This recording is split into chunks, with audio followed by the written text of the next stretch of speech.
فاطمہ اور عائشہ دونوں ہم عمر کزن ہونے کی وجہ سے ایک ہی اسکول اور جماعت میں پڑھتی تھی۔ دونوں بہت اچھی بچیاں تھیں، مگر عائشہ میں ایک بری عادت جو اس کی تمام خوبیوں کو ختم کر دیتی تھی وہ تھا اس کا فاطمہ سے حسد کرنا۔ حالانکہ عائشہ خود بھی پڑھائی میں تیز اور ایک پیاری بچی تھی، مگر پھر بھی اس کو فاطمہ کی چیزوں اور چھوٹی چھوٹی خوشیوں سے مسائل تھے۔ وہ ہر چیز میں خود کو فاطمہ سے مقابلہ کرتی کہ کس کی چیز اچھی اور کس کے نمبر زیادہ ہیں۔ جب فاطمہ اس سے کسی چیز میں سبقت لے جاتی تو وہ اس کو ایک آنکھ نہ باتی اور وہ منہ پھلائے پھرتی رہتی۔ فاطمہ کی چیزوں میں خامیاں نکالنے کے بہانے ڈھونڈتی رہتی، جبکہ فاطمہ کو اس سے کوئی فرق نہ پڑتا اور وہ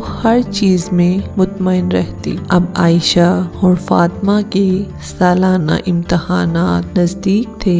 دونوں ہی بھرپور محنت کر رہی تھی، مگر عائشہ بس اسی محنت میں تھی کہ وہ فاطمہ سے سبقت لے جائے اور پورے خاندان میں صرف اسی کی تعریف کی جائے۔ فائنل امتحان والے دن عائشہ نے پیپر شروع ہونے سے کچھ وقت پہلے فاطمہ کا جیومیٹری باکس چھپا دیا تاکہ فاطمہ کا پیپر نہ ہو پائے۔ فاطمہ جب پیپر کے لیے بیٹھی تو وہ اپنی چیزیں غائب دیکھ کر بہت سخت پریشانی میں مبتلا ہو گئی۔ ٹیچر نے جب دیکھا تو وہ بھی حیران ہوئی، کیونکہ فاطمہ اتنی غیر ذمہ دار نہیں جو اپنی چھوٹی چیزوں کو بھول جاتی۔ خیر، انہوں نے ایک بچی جس کے پاس کچھ اضافی سامان موجود تھا اس سے لے کر فاطمہ کو دیا۔ اب جب نتیجہ آیا تو فاطمہ نے پوری کلاس میں ٹاپ کیا اور عائشہ کوئی بھی پوزیشن نہ لے پائی،